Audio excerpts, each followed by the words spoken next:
I now want to recognize another champion for workers in her home state of Illinois and our whole country, Representative Jan Schakowsky. Representative Schakowsky, I recognize you for as much time as you may consume. Thank you. I want to definitely thank my colleague from Michigan and also my colleague from Massachusetts for being here to support workers. You know, I believe that it is the labor movement that brought us the middle class. That the height was really after World War II, where we saw that wages were going up for everyone. The wealthiest, the middle class, poor people could get jobs that would get them out of poverty. And the labor movement, the right of workers to organize, made the difference, to fight together, work together for better wages and working conditions.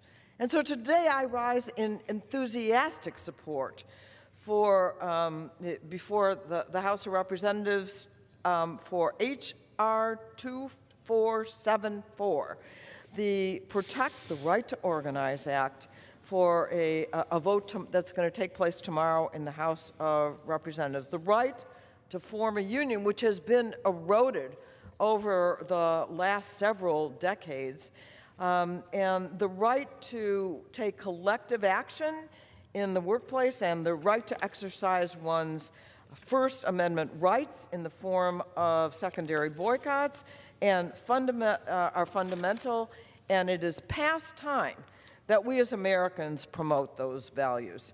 For too long, employers have been able to violate the National Labor Relations Act with impunity, routinely denying workers their basic right to join with coworkers for fairness on the job.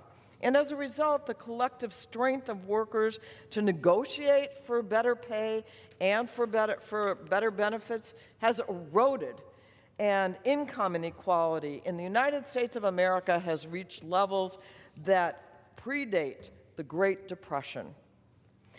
What's worse is that this is a rather predictable outcome. It's not surprising if workers don't have the right to organize that their wages are not going to go up. But I want to share a story.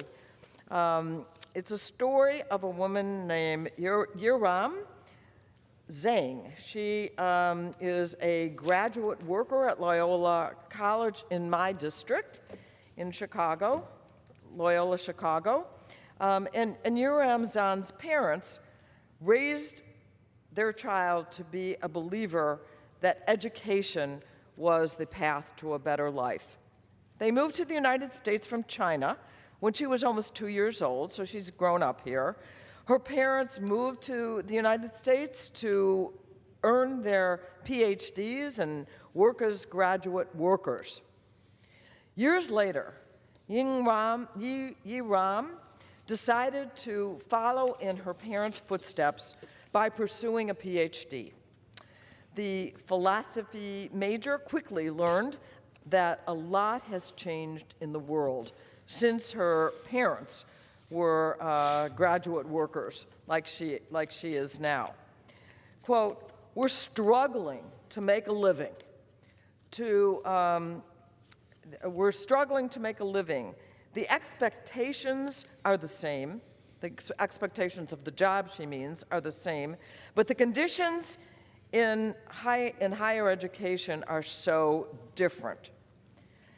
She says, as a graduate worker, I've had to miss paying bills, to skip doctor's appointments, and even work 2 or 3 additional jobs to cover living expenses. I'm fighting for a union because I know it is only by standing together with my colleagues that we can change any of this, unquote. So when Yiram and other Loyola graduate workers came together to form a union to make improvements in the school's administration, we found that the administration actually dismissed them and used the legal system to fight their efforts. Yiram sees sees unions as the only way for graduate workers to be heard. I actually stood with them at a demonstration, and she said, quote, "I've seen that the only way that we've been able to get our administration to listen is by doing sit-ins and walkouts and taking action together." Teachers across the country and and people who work at things like Stop and Shop, workers have had the same experience, unquote.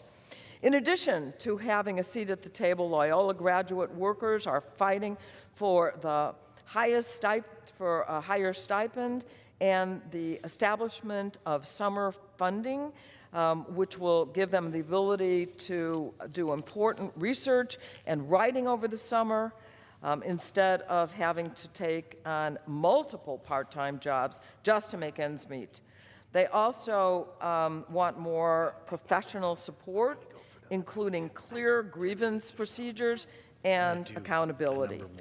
So for women, young women like Irang, the ability to join and unionize would mean that she would be able to truly build on the foundation started by her parents. She says, quote, is that up? No, okay. She says, and I quote, "I'm fighting for a living wage, respect for my labor, and a better life. I shouldn't have to seek outside work up to 30 hours a week on top of my graduate worker hours just to make ends meet at the cost of finishing my program on time or being the best scholar that and educator that I can be. Academia should be just for the academia shouldn't be just for the privileged. Negotiating a fair contract with graduate workers is the first step toward addressing these harmful systemic issues." I'm going to quit. I've taken more than my time, I think, but I wanted to give you a true life example of a woman who is trying to do her best in her job as a student worker, as a graduate worker, and because she can't organize, can't get the benefits and the wages that she deserves. This is typical of what is going on in our country and creating the income inequality that we see right now. Thank you so much, Representative Schakowsky. I'm really glad you shared that story from Loyola.